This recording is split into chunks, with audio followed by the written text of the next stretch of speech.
jërëjëf mbokk yi dal leen jàmm ci suñu jotaay point corona fii ci télévision Futur Média bu ngeen gisee tey suñu toogaay ak suñu melo suñu invité ngeen xam ni xoddeeku balaa ngay lakkale ni ko wolof di waxee ndax nag luy jot na gannaaw feebar bi wàññi nañu juróomi weer yoo xam ni doomu jàngoro ji mu ngi fi juróomi weer ba dugg nañu ci juróom-benneeli weer bi loolu it am lu mu àndal ndax doomu jàngoro ji mu ngi fi boobu ba léegi le 2 mars wax dëgg fa yàlla am nañu jàpp ni rëcc na ndax seenu wuñu woon xëy na nit ñu toll nii ñàkk ci seen bakken ñu toll ci ñaari téeméeri nit ak ñaar fukk ak ñett yu ñàkk seen bakken ci feebar bi bu ci loolu jógee feebar bi di law ba tey fi mu toll ci biir réew mi ku ne xam na ni fukki junniy nit ak juróom-ñaari téeméer ak fukk ak juróom ci ay nit jàpp nañu doomu jàngoro ji yàlla nag mooy def am na ñu bari ñoo xam ne wér nañu ndax lim boobu sax moo ëpp juróom-ñaari junniy nit jot nañoo jàpp doomu jàngoro ji ba wér terewul nag kër docteur ñetti junniy nit ak ñetti téeméer ñu nga fa tëdd jamono yu feebar yu mbas amul sax bu ñu nee nit ñi ñetti junniy nit ñu ngi tëdd hôpital bari na fii ci Sénégal ndax xëy na amuñu lal sax yu ko mat rawatina nag ñu ne benn feebar bi rek moo tëral ñetti junniy nit te pourtant yeneen feebar yaa ngi fi ba léegi di tëral nit ñi di leen lor kon ñu war a gën a bàyyi xel ni moyens yi ñuy def ci feebar bi xëy na bari na ndax am na lu ko gouvernement bi jagleel waaye nag xëy na day wàññi doole leneen li ñu waroon a def ci wàllu wér-gu-yaram ci yeneen i anam te pourtant nit ña nga xam ne nii yeneen feebar ñoo leen di lor soxla nañu taxawu bi te xëy na dana manqué moo tax ñu war a mën a góorgóorlu feebar bi nag nañu leen koy waxee juróomi weer ci ginnaaw ba léegi li ciy musal nit ku ne mën na ko borom daraja bi ki nga xam ne nii amul ki poos bi diis ki poos bi woyof li la ciy musal ku ne mën na ko neewoon nañu benn mooy raxas say loxo ba mu set ñu ne ñaar ñu wàññi dajaloo bi ñett dundoon nañ fi jamonoy couvre-feu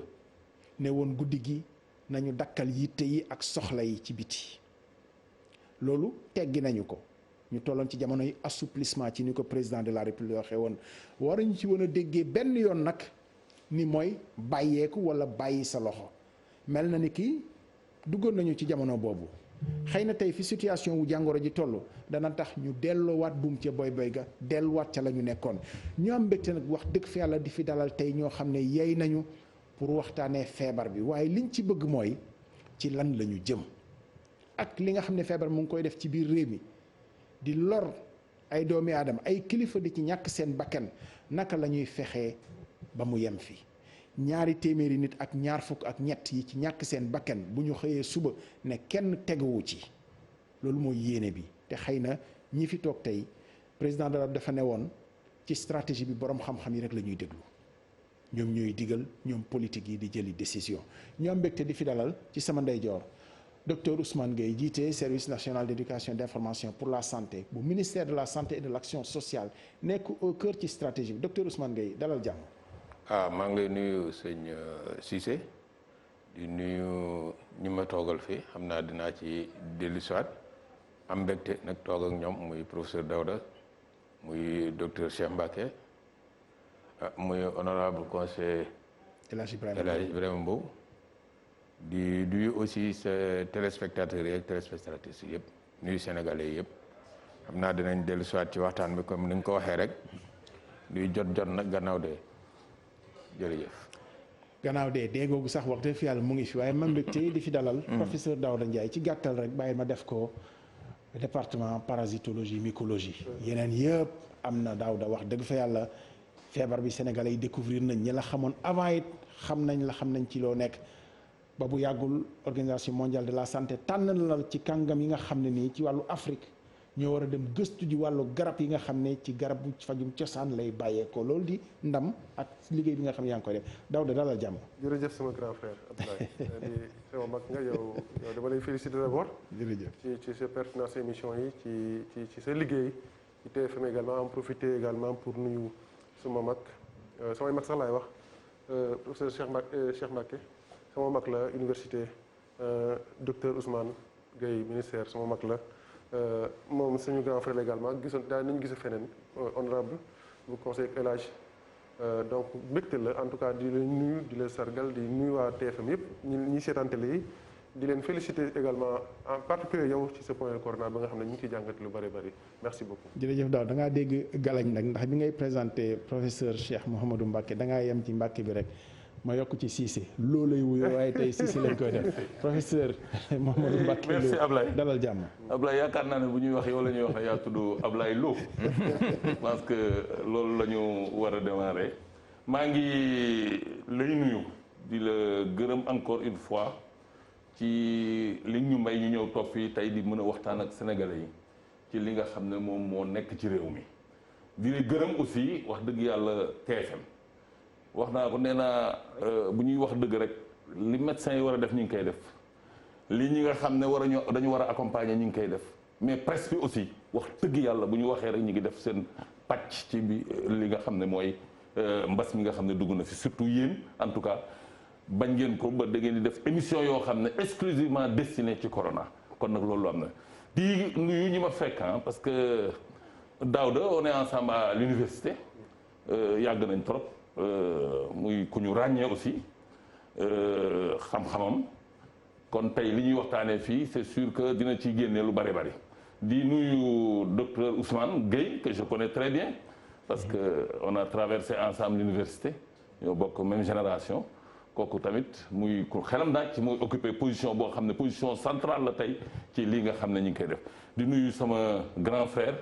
di Ibrahima boo xam ne xam naa ci beneen terrain boo xam ne ku ci actif la te aussi am ci liggéey bu boo am solo bu mu ciy def maa ngi leen nuyu vraiment di leen gërëm di leen sant. seen terrain boobu xanaa. jërëjëf Ibrahima boobu. waaw ñu ngi ci kujje politique yi waaye tey. fi teew en tant que vraiment. membre du conseil économique social et environnemental jiite commission santé bi. bokk ci it commission suivi force Covid bi nga xam ne président teg na ko. te loolu yëpp xëy na mooy stratégie de guerre bi nga xam ne moom la ñu jógal pour xeex ak feebar bi bismillah. jërëjëf Ablaye vraiment merci ci invitation bi. di wax ne lii dafa am solo ndaxte tubaab yi dañuy wax ne on ne s'entraîne pas pendant une guerre TFM daf ko jiite au niveau du conseil économique aussi la présidente Aminata Touré dafa dugal ay réflexions yu bëri ci lii tey nga teg plateau bi pour ñu waxtaan taataan gis expérience yi ñu capitaliser wax li ñu wax ni naka la ñu ko gisee ak fu ñu jëm vraiment di ci féliciter di kontaan torop nag ci plateau bi dëgg la mon frère l'a dit mais langue politique bi moom bosam ak sama bos dafa am lu ñu bokk mooy gëstu xam taataan pour njëriñu réew mi donc loolu aussi parce que dañuy wax ni politique su ko xam-xam lalee rek ak jàng dafay tane. Daouda bravo vraiment sa liggéey ñu ngi koy suivre université c'est vrai que yow yaa ngi ci wàllu paj mi man maa ngi ci wàllu économie ak gestion mais c'est vrai que ñu ngi suivre ak vraiment avec beaucoup de passion et d'intérêt di la féliciter aussi OMS décoré na la mais loolu ndamu Sénégal la ndamu université la ñu ñëpp ñu bokk ko mon frère Ousmane moom dañ naan gàcce ngalam c'est vrai que au niveau de la commission force Covid tey nag moom casquette yi xaw na bëri tuuti mais conseil économique laa fi nekkal mais comme maa jiite commission santé bu force Covid dana am solo aussi li ñu jot a taataane Sénégal yi parce qu'on a fait tout le Sénégal avec le général François aussi ñu ci l'expérience ci xeex boobu aussi yéen a ngi ci on a fait ensemble le tour du Sénégal Ablaye dana am solo trop ñu wax li ñu jàng li ñu gis ak li ñu dégg pour mu nekk njëriñu askan bi vraiment bravo TFM et vraiment bravo aussi à toute la presse aussi parce que yéen aussi xeex bi seen xeex la te loolu aussi foog ñu remercier leen merci jërëjëf El Hadj Ibrahima Mbodj conseil économique social et environnemental def nañu ñoom tamit rapport boo xam ne xëy na ci période bi nga xam ne nit ñi toog nañu gëstu nañu ba génnee seen avis numéro 1 boo xam ne dinañ ko waxtaanee docteur Ousmane Gueye yaa fi teewal kilifa gi sañ naa ko wax ministère de la santé ndax bokk nga ci comité de gestion bi toppatoo épidémie bi liñ ci xamoon liñ ci xamul liñ ci umpule ci li ci kanam dafa mel ni feebar bi plus ñuy koy gën a xam plus ñu ciy gën di umpule ndax duñu xam ci lu ñu jëm tey ndax xamatuñu sax ñan la mën a lor ak ñan la mënul lor am na ñu ko féetale ci li ñu jëm ci kanam lan mooy pexe bi pour ñu génn ci bëgguma utiliser baatu résilient bi ndax moom la ñu yëkkati ñu bari résilient mooy ñu génn ci. naka la ñuy def ba génn ci. jërëjëf Sëñ Cissé d'abord li mu mën a wax ci question boobu muy question bu am solo question boo xam ne kenn waru ko traiter à la légère li am solo mooy tey jii newuñu pour def bilan ñëpp xam nañ ni pandémie bi maanaam boo ko jëlee ci Sénégal mu ngi law am na ay cas positif mooy maanaam ñi amee doomu jàngoro bi mais ñaare am na loo xam ne tey jii tax na ba nit ñi am benn sursaut toogaat nar a defaraat suñu toogin muy cas de décès yi cas de décès yi ñu gis ko ni di ci ëpp ci personnes yi ñuy wax les personnes vulnérables ak yooyu ñoo koy am mais aussi ci biir yooyu gis nañ même bu fekkee pàcc boobu personnes âgées yi la ak ñoo xam ne ñi ngi am lu ñu naan comorbidité mais ci biir ñooñu gis nañ ay gone parce que ku am fanweeri at ak juróom-ñaar gone ga ñu gis ay gone yoo xam ni loru nañ ci feebar bi donc ñu xam ne loo xam ne tey jii mën nañ wax ni bayul benn couche te daf may permettre sax ma wax li tey président de la République parce que tey daf ñu recevoir oon CNG de 11h ba 16h. ñu def benn réunion bu am solo. conseil présidentiel. bi ñuy wax bi nit ñi di wax ay comorbidité di wax feebar yi mu ne ñu mais tension hypertension diabète bronchopneumopathie drépanocytose et cetera cancer ak yooyu boo ko génnee dans la population générale lan moo ci des. xam nga loolu muy réflexion bu pertinente ça veut dire que aujourd'hui personne n'est à l'abri ñun ñëpp mën nañu contracter feebar bi mën nañu évoluer vers une gravité de telle sorte que laaj na tey ji sénégalais foo mënta ne ak boor boo mënta féete ak ndomb tànk boo mënta am nga toogaat defaraat sa toogaat xool lan lañ mën a teg pour génn ci te si c'est amul li tubaab di naan y a pas 1000 chemins amul juróom-ñaari pexe amul ñetti pexe pour le moment jamono yu ñu toll nii ñu ngi ñaan ñu ngi gëm ni suñu chercheurs yi liggéey bu ñuy def mooy liggéey bu am solo ñu ngi ñaan ñu tegal ñu dara loo xam ne mën na faj feebar bi wala mën nañoo aar ak feebar bi mais pour le moment comme amaguñu loolu dinañ ñëw foofu mais docteur yow mi yor éducation information yi taxaw rapidement glissement bi fu mu jógee ba ñu jàpp ni feebar bi benn catégorie rek lay lor ñeneen ñi du leen lor ba finalement ñooñu jàppee seen dugg ci naagu ba tey xëy na loolu moo gën a ëlëm nit ñi. xam nga question boobu damay may ma terminé woon loolu rek dama ne xëy na àggaguñu foofu amaguñu loo xam ne dinañ ñu jox tey ñu ne lii mooy faj mais am nañu ay pexe yoo xam ne mën nañu dimbali ñu freiner propagation virus bi donc xëy na loolu dinañ ci dellu si mais tey jii communication boobu ñu wax defe naa du woon communication bu propre au Sénégal day virus bi defe naa professeur dina ci dellu si day virus bu bees boo xam ne xamuñu koon bu baax nit ñi doon gëstu mu bëre woon théorie nit ñi gëmoon ni gone yi ñoo xam ne amuñu benn comorbidité amuñu benn ñi nekk seen digg ndaw mën nañ jànkoonteel ak feebar bi du leen faagaagal du leen def dara science di dox gis ni ñooñu même bu fekkee mën nañ ko am te du leen def dara mën nañ ko wàllee mën nañ ko wàllu koo xam ne am na comorbidité mën nañ ko wàllu koo xam ne personne âgée la mën nañ ko wàll donc tey jii je crois que communication bu ñu war a defaraat mooy won ni personne jeune boobu boo xam ne mën na am feebar bi te mën na am bañ am cas grave boobu mën na évoluer ci moom de un ça c'est un il faudrait que les jeunes comprennent que ñoom seen bopp mën nañ développer une symptomatologie grave boobu benn la. Deuxièmement, il faudrait que ñoom ña xam ne en tant que porteur sain mën nañu wàll keneen koo xam ni mu ngi kër ga xëy na amul défense bu mel ni défense am moom. Donc tey jii je crois que communication boobu la ñuy indi ñi jéem a dindi ci xelu sénégalais yi ci xelu askan gi ni feebar bi bu dalee gone du la sonal loolu faaw mu dañ ci xale boppu xale yi ñu won xale yi ni ñoom tey jii comme ni ko président waxee ñoom ñoo war a engagé wu pour protéger les personnes âgées pour protéger les personnes vulnérables. Je crois que loolu moo am solo tey communication boobu la ñu war a mën a indiwaat au devant de la scène. Professeur Daouda Ndiaye ñun bàkkee nañu scientifique yi lu ne ba yaakaaroon ni wax dëgg fi yàlla scientifique àdduna bi xajuñu ci feebar bi ñoom bu ñu jógee lépp juróom-ñaari weer a ngi nii ndax juróomi weer yi mu fi def na yeneen i weer balaa muy ñëw fii scientifique yi àdduna bi yëpp tey daf mel ni am na lu bari loo xam ne aussi umpale nañ parce que plus ñuy xam ci virus bi mu mel ni ki kumpa gi ci lay gën a bari ba tax na tey lan moo tax pexe amul te mënuñu koo àpp tamit ba war a mën a jëflanteeg moom. jërëjëf Abdoulaye balaa ma ñëw ci wax jooju damay d'abord permettre ma remercier leen presse bi encore une fois par rapport à ce travail encourager ministère de la santé parce que docteur Ousmane est là xam nañ ne ñun la ñuy liggéeyal donc je sais que bu ñu sañoon ñu fi jeex na comme toute la population sénégalaise. Kër docteur également ñu leen encourager di leen jaajëfal ñu leen la communauté bi ñu leen masawu également di encourager ñëpp pour dire que également problème ñëpp la. Abdoulaye xam nga lan mooy aujourd'hui problème corona il y a deux choses à mon humble avis bu njëkk bi tey pour une fois peut-être que il y a 30 ans 40 ans wala ci ginnaaw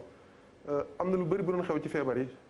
communauté bi du ko dund ak scientifique ak médecin yi et la plupart des maladies pour nga mën koo xeex avec il faut du recul ba nga xam lan nga amal affaire ba mën a am stratégie parce que quelle que soit stratégie loo mën a am pertinent bu fekkente ne jàngoro bi xamuloo ko wala yaa ngi koy gëstu c'est extrêmement difficile et pour une fois li tax ce retard existait la plupart des maladies yoon am ak l'histoire récente avec Ebola bi nga xam ne en réalité li mu rey ci Afrique kenn xamul nu mu toll mais rapidement géré nañ ko mu dem xamul tax parce que heureusement ou malheureusement Ebola ci Afrique la concentré wu ay virus trace yi nga doon dégg pratiquement ci Europe la woon donc tous les chercheurs tous les spécialistes ak les bailleurs de fonds dañu focalisé wu ci benn dëkk wala benn continent jox leen toutes les ressources ak toutes les énergies en tout cas nécessaires pour ñu mën réfléchir endiguer fléau bi boo xoolee exemple bi mu xew fi Chine en 3 mois jeex na pratiquement 4 mois xamul tax parce que au départ c'était difficile lu bees la xamuñu ko woon mais après bi la Chine dafay appel tous les chercheurs tous les bailleurs de fonds ñëw jàppale ko en 4 mois mu jeex mais malheureusement dafa génn Chine law ci àdduna aujourd'hui dëkk bu ci nekk ak continent bu nekk yaa ngi toppatoo sa problème bopp les réalités ne sont plus les mêmes experts yu maladie boo gis Abdoulaye ñi may déglu di expert di def recherche xam na li may wax amul benn buñ ne ne chercheurs yi ñoo ci amoon xalaat def ko c'est le monde entier ñoo réunir ci des divergences ay xëccoo jàppal fi pendant 2 mois pour ñoom solution donc aujourd'hui ku ci nekk yaa ngi gérer sa bopp moo tax en réalité retard boobu am parce que retard boobu moo am ba tax boo xoolee le temps que nit ñi di liggéey ci virus bi moi je l'ai dit depuis le départ peut-être que aussi dafa am lu nga xam ne que soit les chercheurs que soit le corps médical ñun ñëpp dafa am foo xam ne un peu faillir nañ fa un peu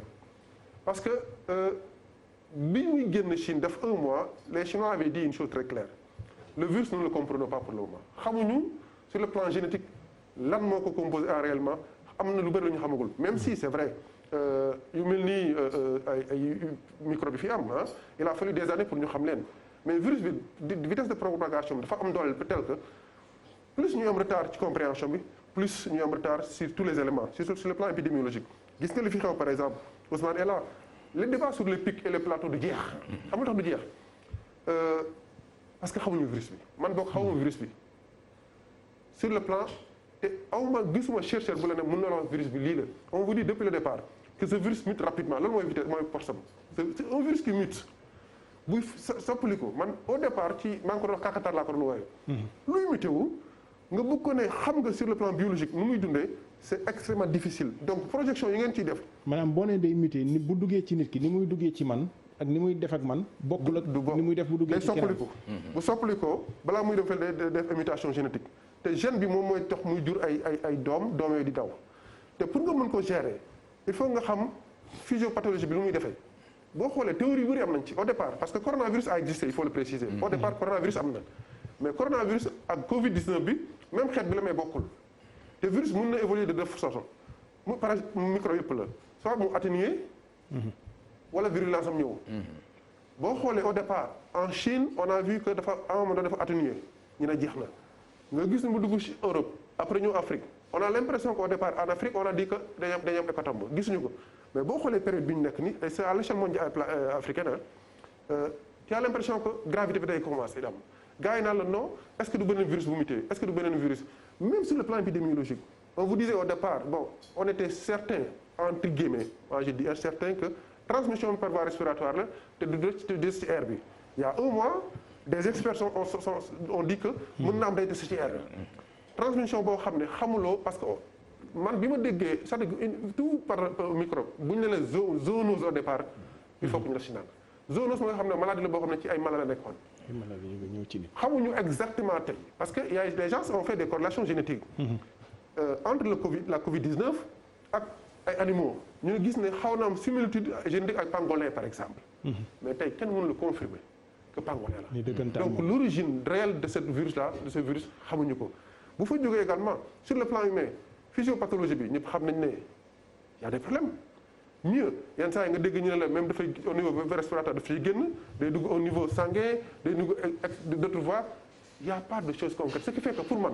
foofu rek mooy problème bi nekk parce que aujourd'hui la communauté veut un résultat tout de suite et malheureusement ce virus qui est un virus inconnu jusqu'à présent pour l'essentiel d'entre nous en tout cas pour la majorité de ces virus là on va essayer de gérer la situation gérer la situation comment ku ci nekk nga def nga war a def parce que au niveau de la recherche au départ xoolal divergence bi ci amoon sur tous les plans. vaccin yeeg médicaments ak tout gars yi bi ñu naan vaccin dañuy parce que et puis également il faut dire que également au départ population bi c'est vrai que c'est senti impliqué du Sénégal rek le monde a voulu être impliqué par rapport à ça alors que la réalité scientifique n'est pas la réalité du quotidien de tous les jours. virus boo xam ne xamaguloo génétique am. xamaguloo lu ci banti moom nga mën a def projection. sur l'épidémiologie de façon très claire nga ne par exemple dans su fekk 3 mois lay jeex wala 4 mois kooku c'est difficile à dire ce qui fait qu'aujourd'hui ñun ñëpp d'accord nañ ne xamuñu virus bi kañ lay jeex et c'est pas uniquement au Sénégal c'est à travers le monde et c'est la même chose sur le plan prise en charge ce qui fait que pour terminer à ce niveau-là pour man avec du recul nañu continuer xam ne wax population bi par rapport à ça xamaguñu virus bi comme il le faut def leen mesures barrières yi en attendant ku ci nekk def sa liggéey. professeur Mbacké Lo lan mooy séquence su jàkkaarloo ak feebar bu mel ni kii pandémie bi jeexal ko est-ce que séquence bi day tàmbalee ci xam ko am ay jumtukaay jëfandikoo ak moom mais séquence bi ñu toll nii daf mel ni xamuñu ko est-ce que kon perspective yi pour daan ko lu jege la wala lu sori la. jërëjëf Ablaye xam nga maladie ak bu munti doona pour duggee ne bëxal ñett duñ ko comprendre. mais c'est au fur et à mesure ñuy dem la ñuy comprendre xam nga virus bi daaw da wax na ci lu bari bi mu duggee yu bari comprendre lu ñëw virus bi même ci signes yi au départ dañoo doon ay pneumonie yooyu mais dem na ba nga xam ne même les signes ont évolué. mais ci taarix est-ce que daan na jël diir bu toll nii te duñu xam ci moom lu bari. ah non am na virus yoo xam ne dugg nañ ci Sénégal yàgg fi te kenn toog nañ lu yàgg balaa ñuy xam virus yi. loolu moom. c'est la spécificité moom virus. virus moom du loo xam ne bu duggee rek nga comprendre ko il faut mu am temps parce que aussi recherche moo laaj loolu xam nga recherche sooy def dara ci benn doomu maladie wala dara il faut nga am recul. pour mën a ne lii la wala lii la xam nga tey li tax ñuy insister nii pour man l'heure est grave parce que lii am ci réew mi tey nit ñi di dem nii ñun ñëpp ça interpelle notre responsabilité parce que li tax may wax loolu xam nga. maladie boo xam ne ñëpp d'accord nañ ne au niveau mondial que ne amuñu remède amaguñu ko mais am nañ loo xam ne mën nañ ko arrêter mais loolu wax dëgg yàlla dañ ci war a jóg. kooku nag ñun ñëpp am nañ ci responsabilité non seulement ñun en tant que personne am nañ ci responsabilité mais état bi aussi am na ci responsabilité te je suis très content ma déggee ne ils vont appliquer les affaires sur le terrain parce que tey mënuñu continuer et je le dis toujours nit ki yow feebaroo yow da nga feebar takkuloo masque man feebaruma nga ñëw wàll ma takk suma masque wala nga man wàll ma mais loolu mënut a continuer donc il faut que nécessairement ñu trouver consensus pour fexe ba nga xam ne nit ñi danañ leen convaincre ba nga xam ne danañ ci maintenant nag damay jaajëfal effectivement les médecins le ministère de la santé bi nekk ci maladie bi depuis le début parce que xam nga parfois dara dina dugg ñëpp di critiquer à un moment précis mais man du ma critiquer parce que xam nga pourquoi dama ne d'abord sur le plan de la prise en charge loo munti wax la prise en charge quand même loo munti wax maîtriser nañ ko loo munti wax ñi nga xam ne ñi ngiy dem c'est normal c'est le processus normal parce que ñu si bari en général c'est à une phase bu sori la ñuy ñëw hôpital dem directement kii réanimation et ñëpp xam nañ ne réanimation ñi fay dugg en général au moins tu compteras 70 à 60% yu dem loolu c'est normal mais boo xoolee prise en charge bi loo munti wax depuis le départ bi mu démarré ba léegi la prise en charge en tant que telle amul problème soo ñëwee même sur le fait que ni ñuy defee test yi et tout moi j'ai pas trouvé de problème xam nga fan la ñu amee problème et loolu suñu responsabilité ñun ñëpp la c'est la communication c'est-à-dire depuis le départ la communication. mais professeur prise en charge bi bu ñu demee ba ñu ne ki nga xam ne nii am nga doomu jàngoro yi mu ngi ci yow leer na la mu ngi ci yow xëy na feeñul mën ngaa toog ci kër gi loolu nit ñi dañ ci déggee ni kooku dëkk ak nit ñi ci biir kër gi mooy nekkal ak feebar te mën na wàll ñeneen ak ñeneen te tey ci prise en charge ci loolu lañ toll. waaw mais Ablaye xam nga Ablaye nag dafa am lu nekk ak évolution am xam nga au départ bi affaire bi amee yaa ngi gis ne dañ doon jël nit ñi di leen yóbbu ci hôtel yi parce que boobu cas yi bareegul mën nañ ko gérer mais au fur et à mesure muy dem cas yi di gën a yokku dinañ toll moment boo xam ne effectivement mënatuñu def loolu ñu doon def. léegi li am solo mooy ñu jël fexe ba nga xam ne dinañ jël toutes les précautions pour que ñi nga xam ne ñi ngi des ci kër gi ñu leen di faj ñu fexe ba nga xam ne c'est vrai ñun dañu am façon dundin dañu am culture mais loolu yëpp il faut que ñu waxtaan ci nag justement pour mën jël en charge kii moo tax ma ne la feebar lii nga xam ne mooy li nga xam ne moo ci ëpp solo mooy fexe ba nga xam ne nit ñi dinañ xam ne maladie bi mi ngi fi garaaw na mën na yóbbu ku ne parce que man wax dëgg yàlla damay toog léegi di tiit parce que je me dis que yoruma ko xëy na mais nit dina ko yor jox ma ko alors que fu mu ma ko warul joxee kon nag li am solo mooy vraiment ñu lancer un appel au sein de la population lancer appel pour ñëpp pour que ñëpp mën a préparer wu vraiment pour que ñu def face à ce virus fexe ba nga xam ne dañuy respecter les mesures barrières sol suñuy masque yàlla mën nañu ci wàññi lu bëree bëri. Ibrahima maa ngi ñëw juste un mot docteur Ousmane Gueye comme yaa fi toog ministère de la santé vraiment situation bi ñu toll nii est-ce que dépassé na projection ya nga xam ne moom ngeen amoon ci bi feebar bi parce que quand même def nga ay projection waxu leen ko kenn nag ba léegi te loolu kumpa la ci ñun est-ce que fi ñu toll nii dépassé na seen njort ci li ngeen yaakaar dina dal ci kaw sénégalais wala eggaguñ ci ba léegi. non dépassé wul suñu njort xam nga gestion épidémie. dépassé wul seen njort. déedéet xam nga lu tax ma wax loolu. gestion épidémie booy def sa plan de riposte de plan de contingence doo dem ci scénario optimiste. scénario pessimiste ngay def maanaam tey jii bu ñu amee 1000 cas nu ñuy def su ñu amee 5000 cas nu ñuy def su ñu amee 10 000 cas mais duñu nekk ci projection boo xam ne su ñu amee 100 cas après dootuñu amaat 110 cas. mais bu ngeen nekkoon ci donc bu pessimiste. léegi loolu moo tax nga gis depuis le début je crois que le discours de madame la présidente du CNG a été très clair c'est-à-dire le 2 mars. dafa ne dañu am stratégie dynamique donc une démarche dynamique suñu stratégie day évoluer en fonction de l'épidémie parce que xam nga terrain mooy déterminer stratégie terrain moo koy déterminer donc loolu tax na depuis le début bi ñu commencé la gestion hospitalière des cas ñu dem ba à un certain moment ñu gis ni war nañu indiwaat beneen stratégie ñu indi la prise en charge extra-hospitalière des cas asymptomatiques ñu dem ñu di dox mu ngi évoluer ñu indi la prise en charge à domicile cette prise en charge à domicile c'est pas compliqué du tout parce que pourquoi nit ki bi ñu testé nga positif asymptomatique tu n'es pas amuloo li ñuy wax comorbidité bokkoo ci tranche d'âge 60 ans jëm kaw ñu waxtaan ak yow gis ni war nga mën a nekk sa kër observer les gestes barrières mën a autoconfiné wu bañ a jaxasoo ak sa famille bi aussi ñu respecter gestes barrières yi mën ngaa toog sa kër ñu suivre la avec une équipe itinérante. mais kon état bu confiné. xam nga cas contact est-ce que kon jaroon na ko. période bi ñu nekkoon. au début avec les docteurs Cheikh Mbacké wax nombre de cas boo xam ne c'était gérable c'était possible mais je crois que kenn réeré woon bi depuis départ muy ministre de la santé muy équipe opérationnelle bi ñëpp waxoon nañu au Sénégalais am nañu système de santé naam am nañu ay jumtukaay naam mais bu malade yi continuer nii cas positif yi continuer te nit ñi nanguwuñu observer gestes barrières de telle sorte qu'à un certain moment dinañ am nombre de cas yu bëri suñu système mën na déborder wu bu déborder wu duñ leen mën a jël en charge loolu ça a été un appel boo xam ni kenn nëbbu ko woon parce que gis nañ ko même dans les pays développés ñoo xam ne ñooñu ëpp téeméeri yoon man ñu ci sur le plan plateau technique wax ma sur le plan xam-xam de non mais sur le plan jumtukaay ak nombre de lits ñooñu dem nañ ba débordé wu donc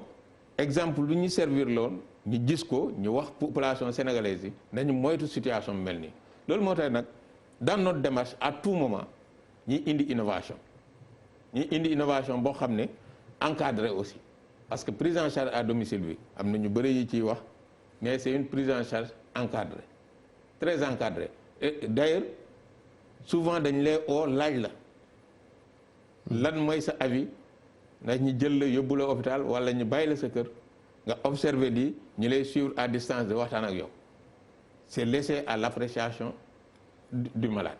mais gis nañ ñu daan leen di jëli quand même. mais presque quartier lëmb di leen yóbbu. voilà mais aussi. ci prise en charge boobu.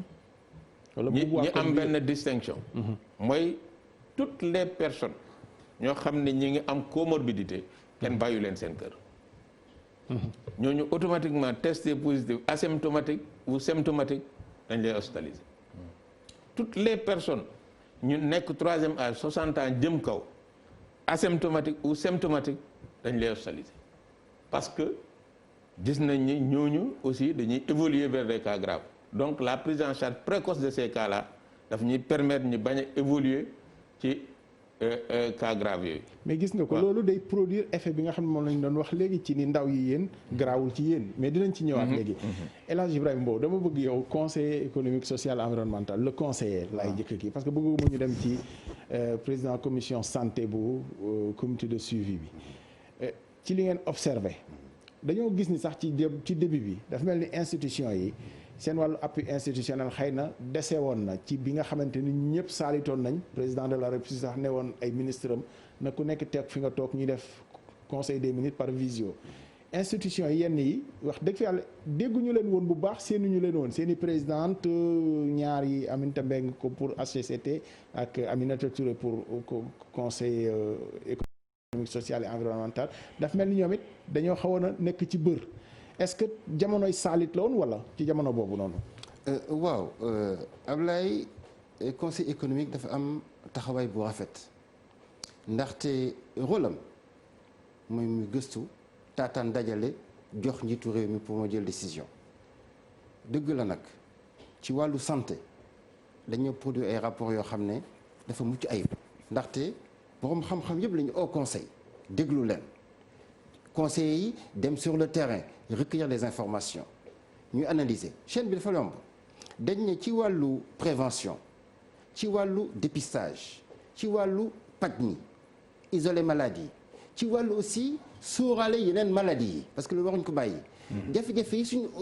l'hôpital mos a am ci wàllu accueil wàllu faj ba wàllu recherche ak jafe-jafe garab conseil dafa boole yëpp tënk ko def rapport boo xam ne dañ ko jébal exécutif d'ailleurs ñu ngi koy commencer appliquer tey yokk ci nag ne dëgg la suñu système de santé dafa amoon ay faiblesses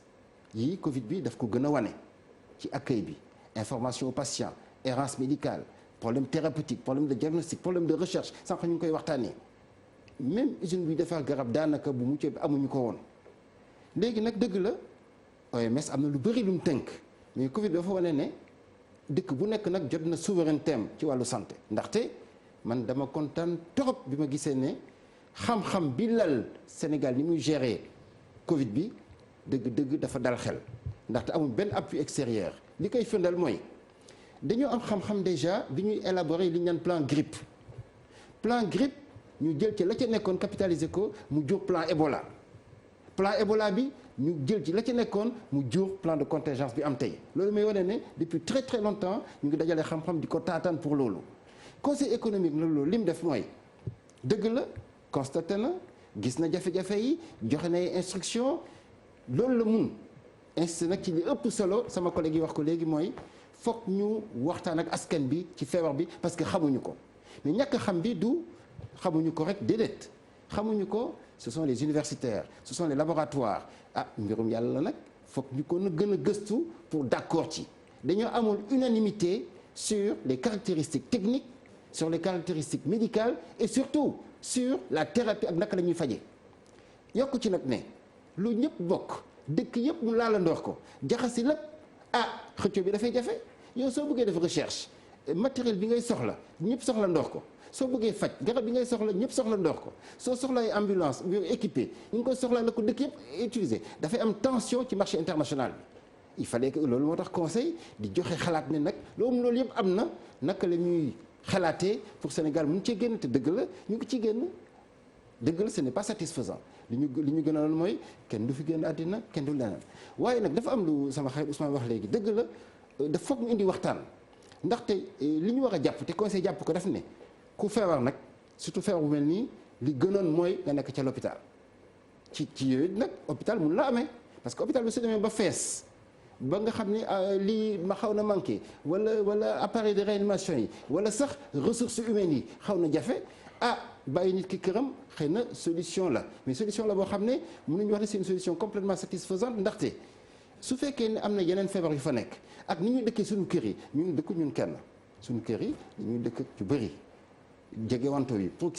promiscuité bi dëgg la suñu néeg yi suñu salle bi suñu isolé dafay indi jafe-jafe conseil ne waaw soo xoolee dimension sociologique suñu nekkin suñu dundin ak feebar yi ni mu mel ak yeneen feebar yi mu fi fekk jot na nag ñu yokk information bi conseil constaté nag ne et ça vraiment ñu ngi féliciter madame la présidente Aminata Touré qui d'ailleurs participe aux rencontres d'ailleurs moom elle dit que c'est la première conseillère elle a raison ne nañ xool nag ban dynamique nouvelle la ñuy impulser pour que li ñu defuloon mooy modélisation en réalité d'ailleurs def nañ ko sax mais dañ ko doon bañ foog ñu wax ne waaw tey am nañ 10 000 cas et quelques neexul a dégg de waaye suñu amoon 20 000 wala 100 000 naka la ñuy def mais naka la ñuy def bi mooy ci wàllu accueil bi ci wàllu structure de santé ci wàllu investissement ci wàllu budget ci wàllu recherche ci wàllu aussi ressources humaines ndaxte dëgg la nag am nañ dëkk yu bëri yoo xam ne mais médecin dafa manqué man j'ai été à Dagana j'ai été à Podor j'ai été à Oussouye Ziguinchor Bignona dem nañ fépp da ngay gis benn hôpital boo xam ne benn médecin généraliste nga fay am du am spécialiste wala nga gis benn spécialiste boo xam ne fa lay nekk waaye Dakar lay gën a nekk waaye loolu su amee nga gis feebar bi xam jafe-jafe bi amoo spécialiste bi garab yi wax naa ne dafa am tension sur le marché mondial bateau ñëwatul avion yi yombatul dara yombatul foog nga am noo taxawee loolu nag le conseil wax nag ne voilà les mesures à prendre pour ñu mun ci génn Ablaye ma wax foofu rek beneen affaire bu ndaw ne le conseil a joué son rôle même sur le plan de la solidarité conseil bu ci nekk génnee nañu poosam xaalis joxe ñu dem def ko un appui ça aussi c'est important et ça en matière d'institution dëgg la nag ñu ngi koy wax depuis des années le conseil a toujours joué son rôle dans la réflexion dans l'appui au gouvernement ba tey et au niveau du terrain ndaxte conseil nag dafa waa Sénégal yëpp la ku ci nekk ca fa nga nekk yaa ngi fay def sa wàll waaye nag dafa des te li des nag dëgg la foog ñu koy waxtaanee ne waaw góor yàqul liggéey waaye nag dañ gën a yokkaat parce que yëf yi dafa law dafa doy waar te it nag ba tey xamaguñu fu ñu jëm loolu nag fii lay waxee ak sama spécialiste yi. ma daal foofu rek tuuti mais ñu ngi ciy génn bi nga wax ñu ñuy déglu ak di ñuy seetaan. bu ñu ko mettre ñoom en perspective yow nga ne ñu ngi ciy génn. ñoom ñu gis ni. yëf yi kat wax dëgg fi yàlla. amul bés bu ñuy xëy dégg ñu ni cas yi yokku na. c'est-à-dire mosu ñoom mel ni ki téye nañu ko ba mu tàmbalee wàññeeku ñu ne nañ pic bi buñ ci eggee dana wàññeeku mais mel na ni ki mësaguñu cee egg donc ki ñuy déglu nga naan ko ñu ngi ciy génn moom nu mu koy jàppee. waaw en fait ñu ngi ciy génn mooy am nañ une meilleure connaissance des difficultés am nañ une meilleure connaissance des insuffisances am nañ une meilleure connaissance de nos ressources humaines am nañ une meilleure connaissance de nos limites xam nañ fan la ñu war a jaar pour saafara. conseil dëgg la ñun on est c'est pas une critique facile déedéet ñun en fait on ne fait même pas de critique de manière j'allais dire hasardeuse déedéet ñun dañuy adresser ay questions des problèmes à régler loolu la question conseil dafa lister mais voilà les problèmes voilà les réponses à apporter loolu un problème connu identifié et cetera il est à moitié résolu loolu dafa am solo xamuñ ko nag au départ jafe-jafe yi ñu amoon ba ne amuñu garab la recherche médicale et cetera tey gis nga ne aujourd'hui la recherche médico-scientifique est un atout laboratoire yi mais loolu conseil daf ko wax au départ mais benn laboratoire moo doon liggéey après ñu ne non nañ ci associé beneen laboratoire mais hôpital Le Dantec quand même nga xam ne moo am la chaire de biologie ñu bàyyi woon ko dugal nañ ko ci loolu ci xam-xamu conseil bokk na ci hôpital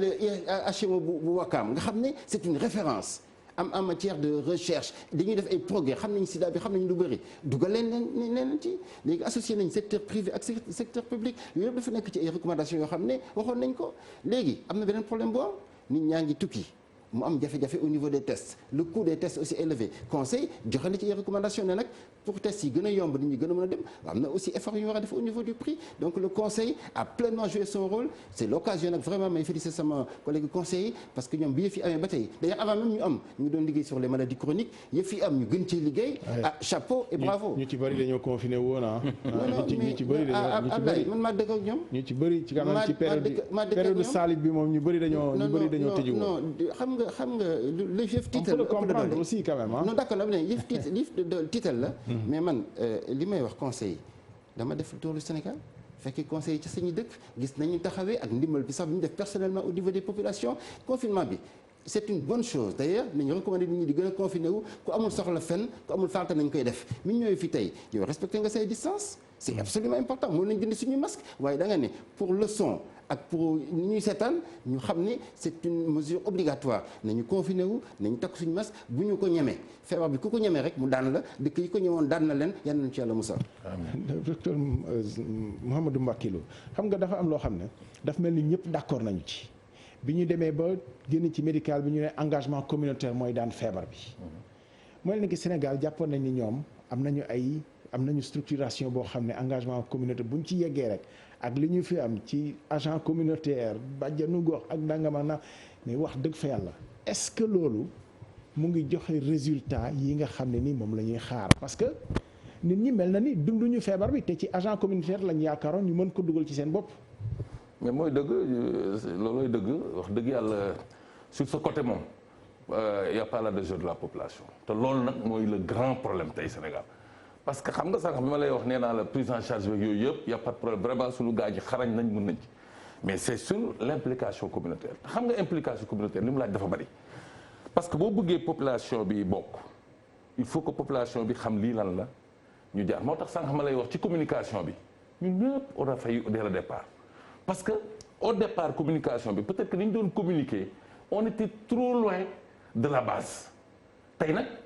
te loolu li ko indi mooy effectivement au départ on n'avait pas impliqué très rapidement pour que ñu travailler à la base parce que xëy na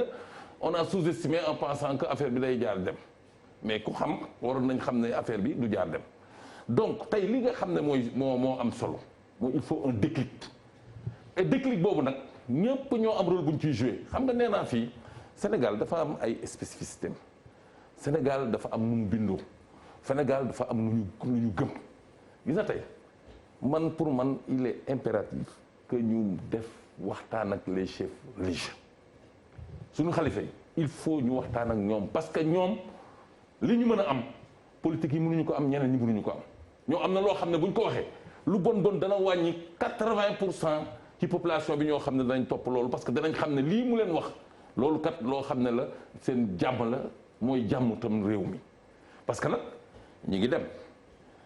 jàngoro bi mi ngi gën a law nit ñi faaretuñ ko comme tout le monde le constate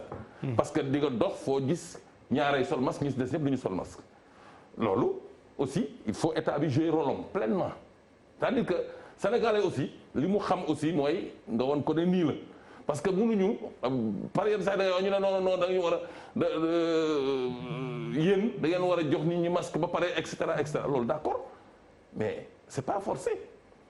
quand même nit ku nekk da nga am droit ñeneen ñi aussi la ñu am seen devoir tey ñun ñii di ci wax mais dañu xam ne dañ ci war a wax parce que benn loolu lañ jàng ñaareel bi mooy lépp lu ñu munti am tey Sénégal moo ñu ko may kon nag ñun li ñu am participation bi ñu am mooy nii ñuy def nii tey ñëw toog ci plateau yi di wax ak sénégalais yi bëgg sénégalais yi fekk si ñu ci li nga xamee ne mooy génnee ci maladie bi. mais souvent est-ce que fi ñu yaakaaree problème bi dafa mel ni fi ñu yaakaaree solution bi dafa mel ni aussi mooy problème bi ndax kër yooyu ngay wax ci sëriñ si ak kilifa diine yi léeg-léeg ñoom ñu jàpp ni yàllaa fi ne tamit yàlla moo ko fiy jëlee te xam nga loolu tamit bu duggee ci xelu taalibe bi ay ngëm ji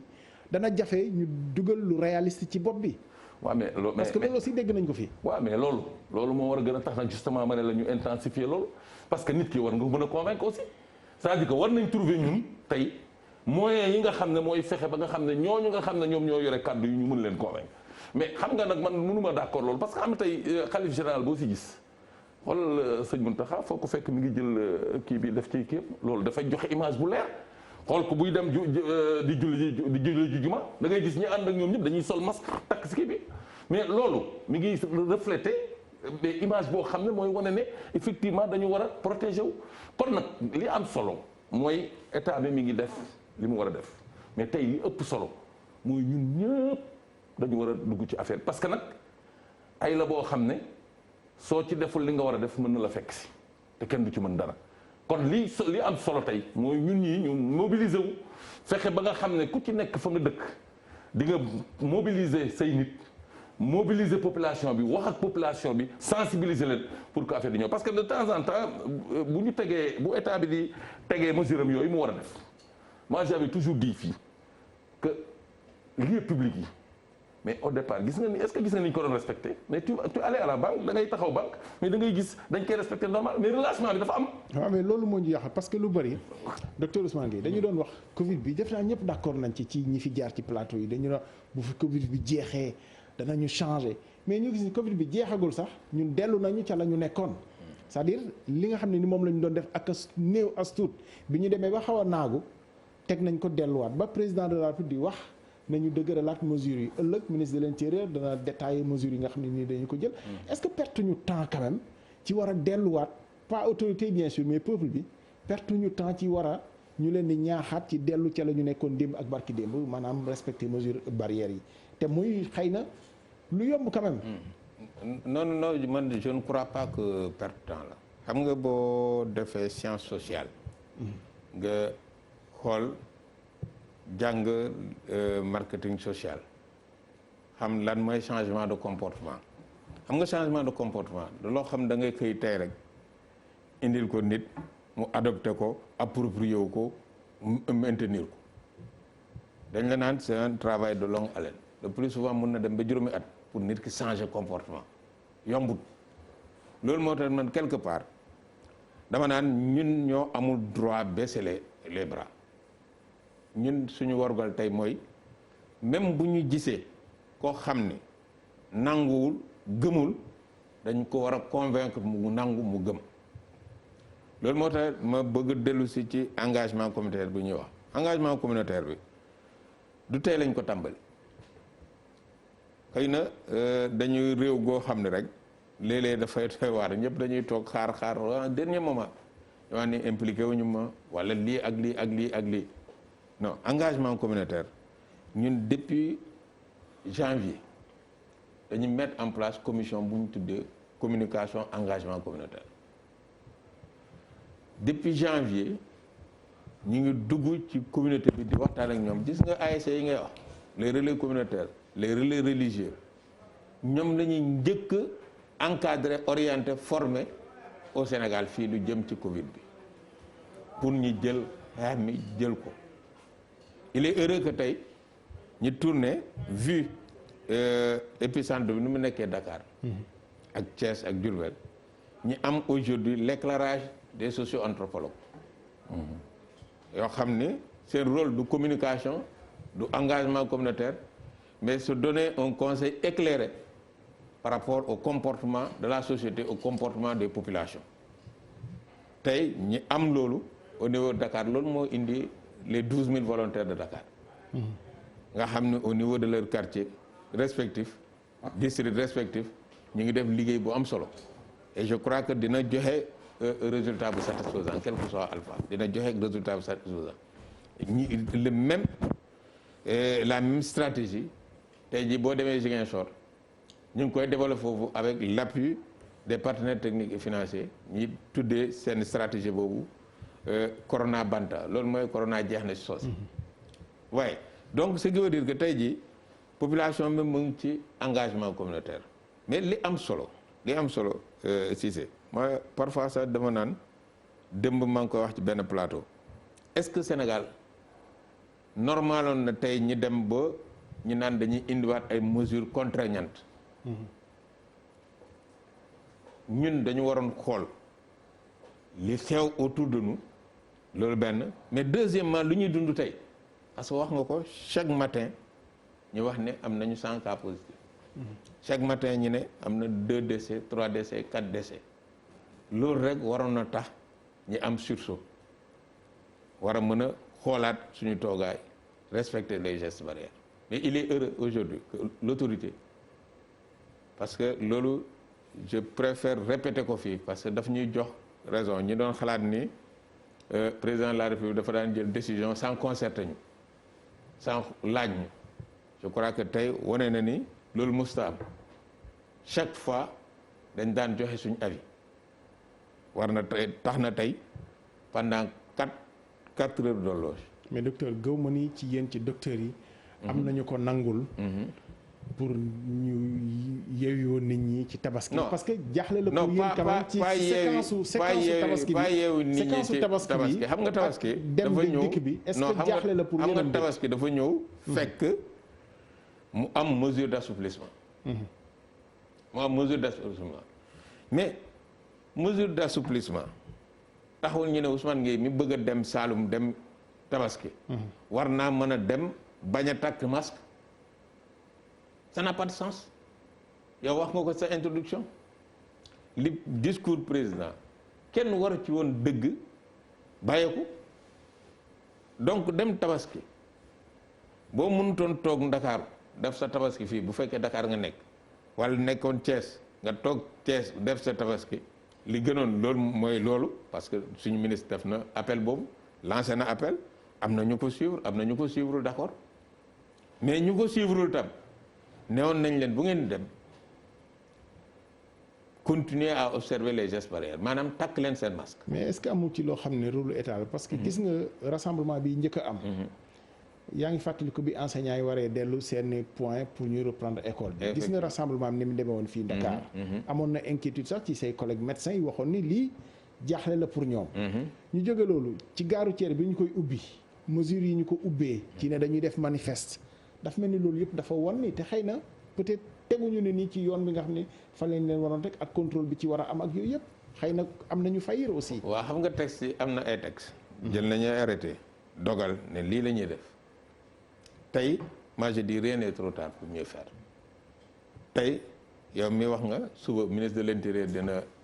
jàkkaarloog sénégalais yi. wax yam mesure lañ jël mënuma nekk fii ne lii ak lii la ñu wax mais gëm naa ne. application moom daañu ko def waaw dinañ appliquer les mesures yu ñu jot a jël lu jëm ci rassemblement lu jëm ci yéen gis ngeen temps yi levée de corps yi man ñëpp ci jaaxle même autorités yi dañ ko wax dañ ko wax donc y aura des mesures fortes yoo xam ne danañ ko jël te j'avoue que gis nga yeneen réew yi li ñu gis foofu ñu delluwaat defaat ay confinement ak yooyu mais Sénégal du exception dans le monde tey jii bu pandémie bi am na proportion bu muy jël mais autorités yi dinañ jël forcément ay mesures yoo xam ne dinañ delluwaat ci yenn mesures yoo xam ne peut-être mooy gën a métti lu ñu dundoon et je crois que on ne souhaite pas arriver à ça pour bañ fa àgg nag amul 1000 chemins xam nga j'ai dit tout au début ni tey jii amaguñu loo xam ne dinañ ne lii ngay naan nga bañ a am Covid wala lii lañ lay ñàkk muy vaccin pour nga am ba bañ a am Covid mais am nañ au moins masque te masque tey Sénégal kenn du wax ne amul disponibilité masque kenn du wax ne accessibilité financière même quelque part nit ñi dinañ wax ne cher na ak cherul xam nga loolu c'est relatif. mais au moins bonne volonté yi ñu ngi joxe un masque état mu ngi mettre masque à la disposition des Sénégalais professeur Daouda mi dina distribuer ay masques gratuitement. ñun au nom de notre service yi ñu jotoon a am ñu ngi koy distribuer gratuitement le ministre de la santé fan yi ci gannaaw gis ngeen ñaata des milliers de masques la génne 20 000 masques la donc ce qui veut dire que aujourd'hui la ñu war a def la ñu war a wax mooy respect des gestes barrières ça c'est fondamental na nit ñi takk seeni masque na nit ñi respecter distanciation physique maintenant li am li ma ci bëggoon yokk tuuti rek mooy c'est vrai que di nga gis koo xam ne takkul masque moo tax ñu dugal suñu stratégie bi lu bees loo xam ne ñëwatuñu pour naa ne gis nañu docteur Cheikh Mbacké takkul masque nga ñëw tax na ko rek takkal masque te dañu koy laaj lu tax takkul masque xëy na am na yeneen considération mun na wax ne gëmul feebar bi mun na wax ne bu takkee masque dinañ xalaat ne dafa amee feebar ak yooyu mun na wax ne bu ma takkee masque damay fàtt mën na wax mën na wax donc ensemble yow mi volontaire liñ la tàggat tey mooy nga taxaw waxtaan ak moom convaincre ko ba indi ko mu commencé takk masque mais doo yem ci benn passage boobu dina am yeneen passage yi ngay def donc tey jii vraiment changé nañu approche communautaire bi de telle sorte que ñu ngi wax lu ñuy wax co-construction ñooy tabaxandoo ki la ne amul masque nag amal nga ko pexe waaw ki ne amul masque man mi nekk ci wetam di ko ñaax pour mu am masque danaa ko may masque parce que on a mis à la disposition de ces volontaires là des masques xëy na doyul mais dañu koy yokk tey jëlee tey rek ça a été une instruction une recommandation pour ñu yokk masque à la disposition des volontaires ñu mun ko jox la population yoo xam ne amuñu masque. Daouda Ndiaye professeur Daouda Ndiaye xam nga dañ fi tolloon jamono boo xam ne ñu ne bu ñu gisagul garab boo xam ne nii moo koy faj définitivement gis nañ ni bi ñu dugal mu ngay wàññi yëf yi te ñu dem ba jëmmi jamono daf mel ni ñun cas yi ni muy grawee dee yi ni muy gën a baree c'est-à-dire ci période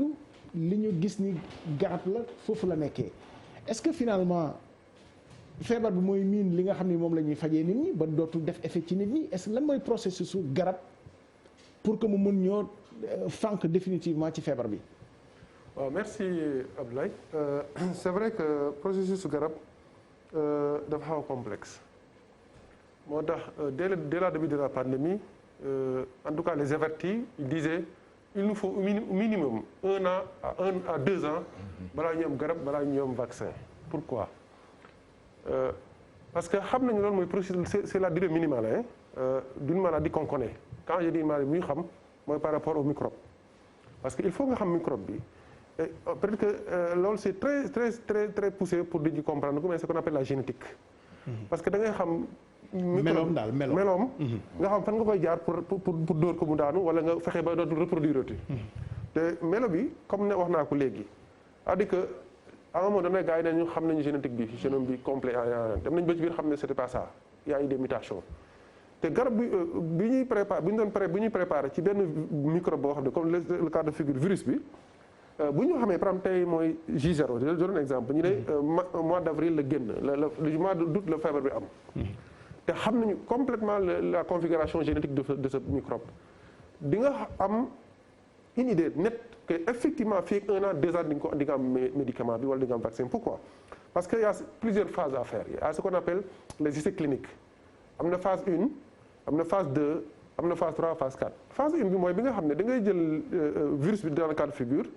nga am ay molécules yoo xam ne yaakaar nga ne amoon na historiquement ay parce que nga ne comme virus la coronavirus la Covid la nga xool ñan la méngóoloon jamono ci melo lan moo leen doon rey nga indi leen pour xool ndax est-ce que mën na ko dóor mais là boobu c'est ce qu'on appelle phase 1 au laboratoire da nga koy jël ay virus yoo nga xam ne ci nit nga koy jëlee yóbbu ko la boo xool ndax dina leen rey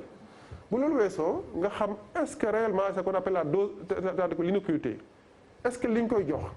maintenant dose bii rey garab bi microbe bi ci labo bi est-ce que dose boobu bu ñu ko joxee nit ki dina ko attan te du mën na rey virus te du lor nit ki kooku étude dafay laaj étude mooy est-ce que parce que waa da nga jël animaux ay mala ngay jël. mala yoo xam ne dañ leen di protéger yu mel ni yoo xam ne dañoo niróo nit ay melokaan ay mammifères. nga xool ñu si bëri ay jinax lañ koy utiliser. ay jinax wala ay lapin ak yu demee noonu. nga xool est-ce que bu ñu ko dóoree microbe bi par en fonction ay dose ban dose moo dul rey malade bi bu ñu nee ba yaakaar ne dose bii moo ko dul rey ñu ne kon nañu dem faire phase 3 ñu jël sélectionné ay doomu aadama ci ay réew te du doon benn réew rek parce que li tax du doon benn réew parce que boo jëlee nga ne au départ Chine la woon ñëpp xam nañ ne c'est vrai que ñun ñoo bokk xeet lépp nit la mais il y a des facteurs yoo xam ne bokkuñu ko par rapport à beaucoup de choses donc est-ce que garab bi doon bu fekkee ne même virus bi la mooy circulé bii nekk Chine est-ce que bii rey virus bi nekk Chine moo war a may bi nekk Europe ou Afrique bu waa dañu qu'on appelle les études multicentriques phase 3 mooy fu nekk dañ koy dóorandoo ba am benn nombre bi boo xam ne statistiquement c'est-à-dire que doo jël nga ne 2 personnes 3 personnes mun na la nax da nga naan gis nañu réew yu bëri c'est pourquoi le calcul de la taille de l'échantillon c'est extrêmement important sur combien de personnes lañ ko jox ak ban résultat la jox boobu phase 3 la ñu dem vers 4 mooy finalisation ce qui fait que loolu encore une fois ça prendra 1 an à 2 ans à condition qu'on connaisse le virus de façon claire mais tant que le virus mute garab boobu ñu doon yaakaar ne moom la dañuy dem ba si nekkate du moom ñu gis si leneen c'est pourquoi je dis maintenant c'est pourquoi beaucoup de chercheurs ku ci nekk yaa ngi def sa mënin et c'est pourquoi récemment l'Afrique a parlé de phytothérapie de pharmacopée traditionnelle parce que ku ci nekk war nañu yaakaar ne war nga mën a am solution et moo tax ma yaakaar ne avec le temps on peut arriver à am benn médicament boo xam ne mën na maintenant il y a un autre élément qui peut survenir il faut qu'on soit très clair là-dessus mën nañ dem ba xam virus bi lii la ñu xam ne médicament bi moo koy faj de façon claire wala bi mooy vaccin bi ñu dugal garab boobu on n'est pas pessimiste mais en matière de recherche il faut tout prévoir médicament boobu ñu gis ne rapidement le virus xam na ko il a créé des mutations mooy dafa am contournement pour bloquer virus boobu microbe ce qui fait que en réalité. mais professeur ñun médicament intelligent lañ doon dégg virus bu extrêmement intelligent day am. ah oui day am. il y a des microbes extrêmement intelligents parce que boo xoolee li tax mu man virus bi bi ñu ko nee il mute rek je dis que c'est un virus intelligent parce que lépp lu nga xam ne li koy war a bloquer ci nit ki parce que n'oublions pas que le premier médicament mooy nit ki. c'est pourquoi on parle de comorbidité nit ki d'abord. mooy premier médicament bi à condition que yaramam am ay soldats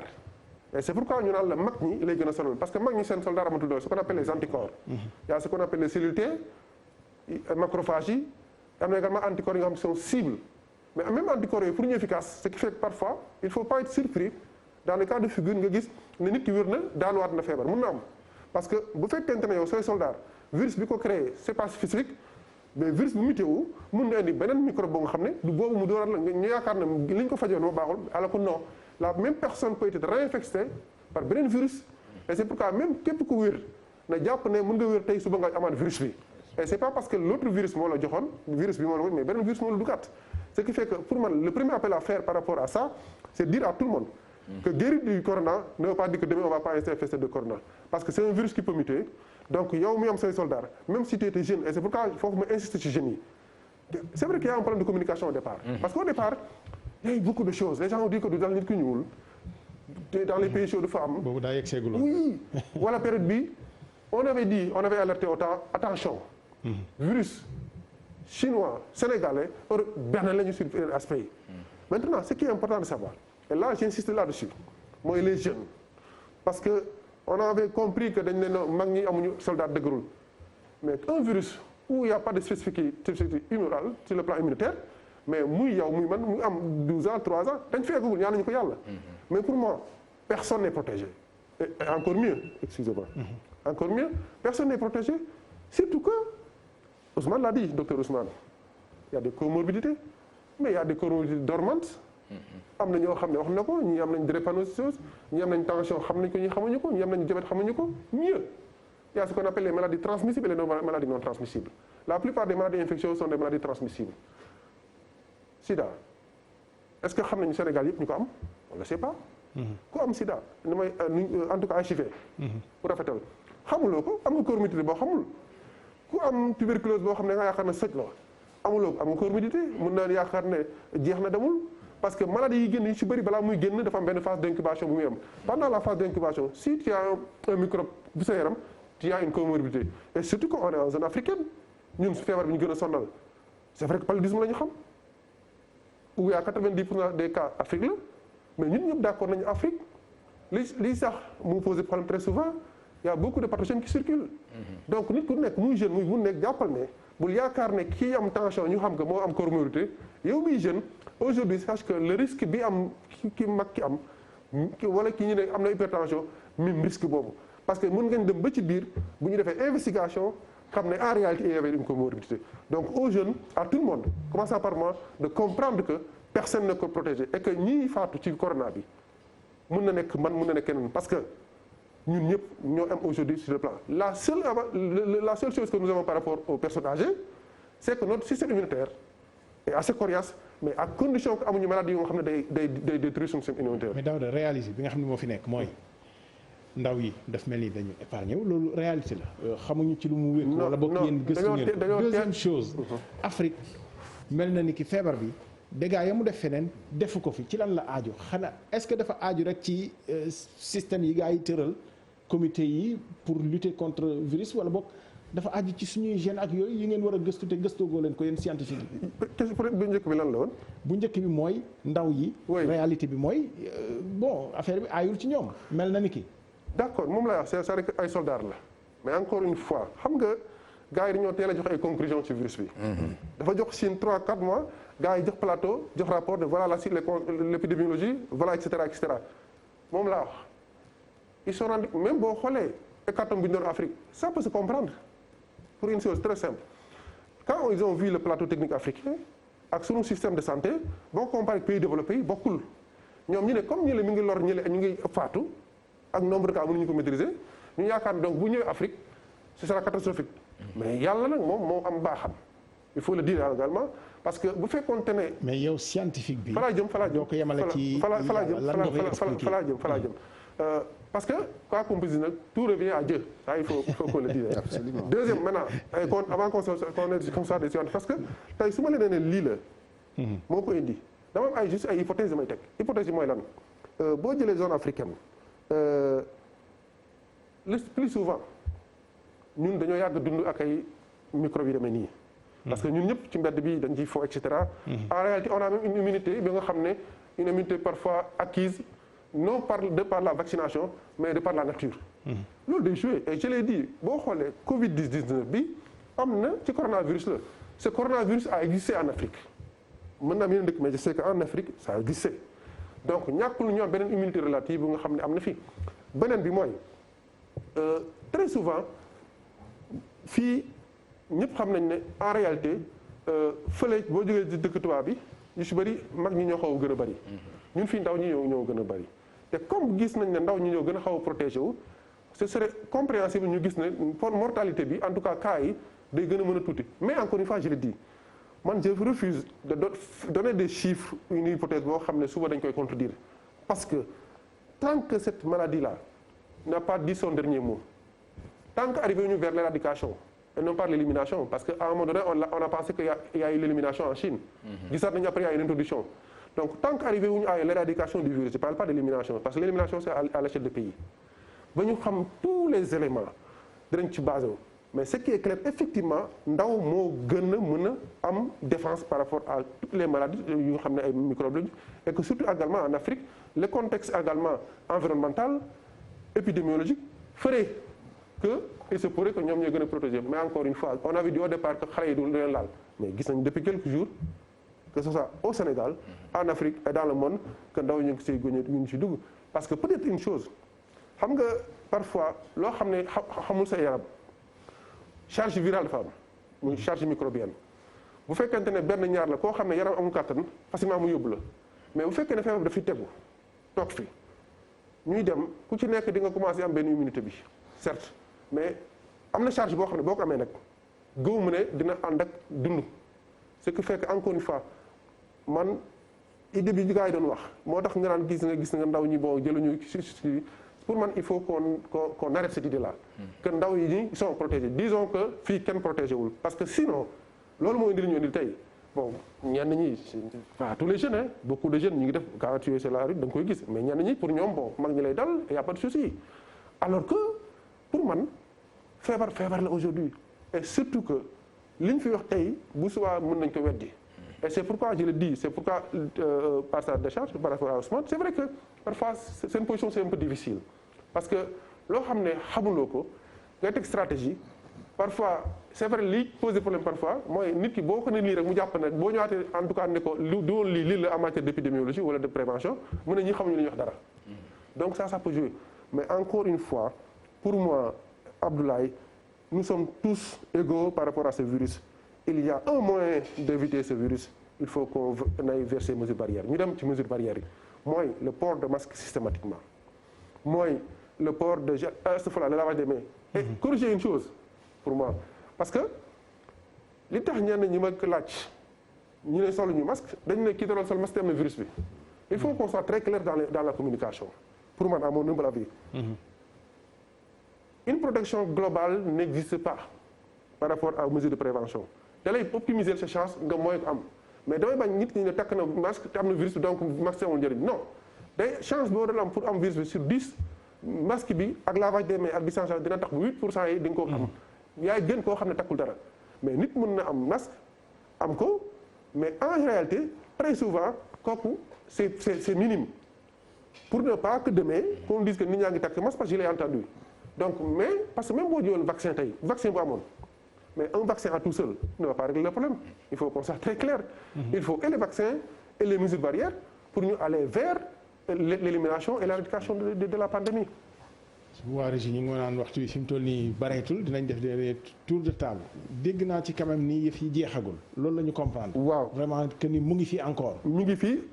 mais tout dépendra des communautés et des peuples c'est vrai que bu ku nekk jëlee sa engagement ku nekk def li nga ko war a def yaakaar naa ne mun naa am parce que fii ak quelques mois mu jeex mais bu ku nekk deful li nga war a def bu ñu wax ne fa lay dem bu baax chacun est responsable c'est pourquoi aujourd'hui il y a une responsabilité individuelle. ku ci nekk bul xool ne ministère de la santé docteur Ousmane Ngui bi joxuma li ma war a non xoolal man li ma war a def ba suma waajur bi nga xam ne mu ngi ci kër gi di faatu et fi may daanale avant nga jox micro si Abdoulaye insister sur deux choses fondamentalement aujourd'hui il y a deux éléments qu'on doit gérer ñiy faatu ak transmission ak contamination bi ak maintenant les éléments futurs contamination bi ñiy faatu ñi wax na ko ñu ci bëri effectivement mag ñi la ak ñoom comorbidité so il faut que ñooñu ñu leen di gérer seen kër yi pour que ñu am suivi. J'ai vu des spécialistes des maladies de pneumo etc ñu ne même asthme bi noonu ragal quand l'asthme est équilibré il y a pas de problème donc dañu fexe ba ñi nga xam ne am nañ comorbidité wala mag ñi que ñoom ñu am stabilité par rapport à des comorbidités deuxièmement ku ci nekk ne yow non seulement comme ni ko sama grand frère waxee professeur Mbacké man mën nañu ko jox mais danaa fexe ba du ma ko joxe troisièmement c'est l'élément peut-être de futur parce que boo xoolee aujourd'hui des pays comme la Guinée Sierra Leone Libéria lu ñu yaakaar ñoo gënoon am problème xamul tax amuñu problème ils ont appris des maladies yu ñu amoon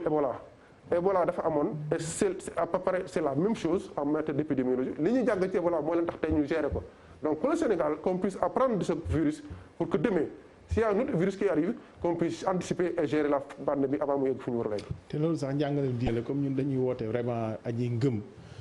yéene sama morom li ma yéene sama bopp defe naa bu ñu ko defee xëy na dinañu góorgóor ba kenn du ko jox sa morom El Hadj Ibrahima Mbow yéen constaté ngeen li nga xam ne nii moom lañ doon doxal li ciy rëq-rëq waaye comme dañu jëm ci li ci kanam lan mooy recommandation yi nga xam ne conseil bi jàpp na ne bu ñu ko defee danañ ci génn naa jëlaat baat bi rek danañu résilient mën cee génn bu baax bul ma ko tënkal nag ci engagement communautaire parce que boobu moom ñu ngi ci boobu ba léegi suñu bàjjen bi ñu bëggoon invité te ñëwul xam na li tax ñëwul parce que dafa ne woon président bàjjenu gox yi dafa ne woon moom xajul ci cas communautaire yi 4 mois ngi nii cas communautaire yaa ngi fi ba léegi bon ñu ngi ci seen commission bi yooyu sax di dox ak médecin chef régional ñoom di wër Dakar waaye nag affaire yi tojee na Dakar mais dinañ ko waxtaanee beneen jamono El Hadj Ibrahima Mbow conseil économique c'est lan mooy ngeen yaakaar ni ci lañ war a taxaw def ko pour au moins yëf yi bañ a évoluer ba mujj wàcc ba jóg fi wala ba bañ a lorati nit ñi. waaw conseil li mu jàpp dafa am ci lu mu ko lal parce que dafa jàngat ne feebar bi pandémie bi dafa amoon phase de lancement nekk ci phase de croissance ñu jàpp ne tous les jours mu ngi yokk ñu ngi ci phase de croissance mu jàpp ne xëy na ak effort yi ñuy def ak techniciens yi ñu ngi nañ dem phase de maturité am yaakaar nag ne recherche scientifique ak administration li ñu nar a jël comme mesure ak mesure barrières yi suñ ko appliqué nañu am phase de déclin foofu conseil duut fa baram ne chaque phase bu mu teg dafa am des mesures de gouvernance sanitaire am des mesures administratives am des mesures sociologiques à prendre loolu la jàpp waaye nag stratégie bi ñuy lal ci phase de lancement mënul nekk la même chose que ci phase de croissance ak ci phase de maturité ak ci phase de déclin conseil nag ne faut essentielle mesure mooy ñu réformer le système sanitaire du Sénégal. nu ñu koy jaaree mooy. mais xam nga loolu mooy axe bu njëkk plan de résilience économique et sociale. mu ne renforcer système sanitaire bi. mu ne ñu lal ko ci. suñu xam-xam. man je suis très très heureux d'échanger avec ce plateau là parce que. suñu xam-xam la. effectivement le problème est mondial mais la solution est locale et nationale te nag damay joxe benn exemple rek dama dem fan yële ci gannaaw visiter CT bu Diamniadio. gis ci docteur une jeune centre de traitement des centre de traitement. à l'époque ma fay dem ñu xool tableau bi saytu ko xool ñu gis ne y avait 0 décès. te xale yu daw xarañ. conseil nag ne nañ miser ça c'est une recommandation très forte nañ miser sur nos ressources humaines ñu motiver leen fay leen encourager leen former leen une formation continue waruñ bàyyi ñàkk jàng ci yëf yi. ki ci yem tuuti ak ci mag ñoo ci yem dañuy wax di jàng en permanence. deuxième recommandation forte mooy. neen yokk information bi parce que nag nit ki su ne man du ma takk masque parce que gëmuma yëf yi dëgg la foog ñu waxtaan ak moom waxtaan avec beaucoup de pédagogie beaucoup de solidarité beaucoup de dialogue mun nañ loolu Sénégal am nañ tradition boobu waaye nag suñu loolu yëpp passé dafa am aussi une fermeté et les leaders au niveau de l'État au niveau de la religion dañoo war toujours di wane ay exemple suñu ne tere nañ rassemblement suñu ne tere nañ julli suñu tere nañ lii suñu tere nañ tabaski conseil daf ne nañu ko respecter s'il le faut que force reste à la loi mais attention waxul njëkkewul ne force reste à la loi de daf ne nañ essayer lépp nañu former nañ waxtaan nañ tàggat ba ci demee ñëw ba ci cappaandaw ga nag nga xam ne ki benn nit ki dong moom kott moom rek mu ngi nan mu ngi def ce qu'on appelle la mise en danger d'autrui mu ngi bëgg a yàq. mu ngi bëgg a yàq. ah dañ naan nag nit nag et ça c'est vraiment une parole que tout le conseil partage nit dafa war a fonk boppam fonk askanam fonk réemoo fonk doomu adama loolu su amee ah jàpp nañ ne solution dana am ñu war a insister nag ci benn yëf mesure barrières yi nañ koy rappeler nañ koy wax ci suñuy làkk nañ koy wax ci olof wax ko ci soose wax ko ci pulaar dafa am solo wax ko ci séeréer wax ko ci soni wax ko ci façon làkk bu nekk di ko wax dëgg la mun nañ ko fecc mun nañ ko danse mun nañ kii waaye nag l'affaire est trop sérieuse waxuñ ko wàññi teggi te nag dafa am ay catégories socio-professionnelles am ay leaders d'opinion am ñoo xam ne seen kaddu dañ koy dégg ñooñu aussi foog mu leer ci seen bopp leer ci seen xel pour ñu mun ko joxe rassemblement dañ ko war a tere je pense que le conseil foofu la jëm prochaine réunion session bi li mu tëral et ça aussi c'est une décision importante dafa tous les acteurs Ousmane a ngi ci ñëpp a ngi ci daawul tous les acteurs nga xam ne ce sont les acteurs majeurs du système sanitaire sénégalais dañ leen di invité ñu waxtaan ak ñoom wéccee xalaat tënk ci beneen rapport boo xam ne jàpp nañ ne mooy nekk une dernière solution pour sortir de la pandémie ak nag une dose d'humilité ça c'est aussi le conseil qui le dit nit dafay humble dafay am parce que nag wax nañ ko Daouda sa kontaan nag ci tox bi boo ko déggee suñu borom subhanahu wa taala nag moo tëddee noonu da nga wax ji de loolu nag foog ñu nangoo ko dafay yombal li ci des soo ko nangoo ma foofu lay daaneele ne le conseil daf ne il faut une dose d'humilité une dose de solidarité et que nag ce n'est pas une affaire de président ce n'est pas une affaire de parti ce n'est pas une affaire de gouvernement c'est une affaire nationale comme c'est une affaire nationale nag il faut que la nation ànd lëkkaloo nekk benn pour mun ci génn. président nag moom lañ jox affaire yi pour mu indiquer le cap nag. bàyyi ko il l'a montré. Ousmane Gueye xam nga ci lu gàtt rek est-ce que suba. Ablaye ban na bu ñu foofu xam nga dama introduire ne la le président a compris très tôt moo tax mu def ci des moyens importants ne affaire bi kuy dem guerre. doo entraîné wu. moo tax mu génnee des gros moyens pour ça doyul nag nañ yëpp. na nekk général bi rek. Ousmane Gueye ci lu gàtt rek est-ce que bu ñuy fanaanee jàmm ba xëy. li ngeen di séntu ci ministre de l'intérieur mooy quand même ñu dellu ca xaw a dëgëralaat service bi tuuti. waaw incha allah Ablaye xam nga li mu war a wax rek moom mooy tey ji ñun quelque part am nañ satisfaction c'est-à-dire toog na ak njiit réew mi mu wax ay mesures fortes d'abord lu jëm ci renforcement système de santé avec à la base des réformes majeures dans le système hospitalier boo xam ne lu am solo et defe naa honorable conseil wax na ko fi léegi et président de la République mu ngi ci dynamique boobu renforcer système de santé bi moom mooy ci ressources humaines ci plateau technique ci lépp lu jëm ci environnement santé dañ koy renforcer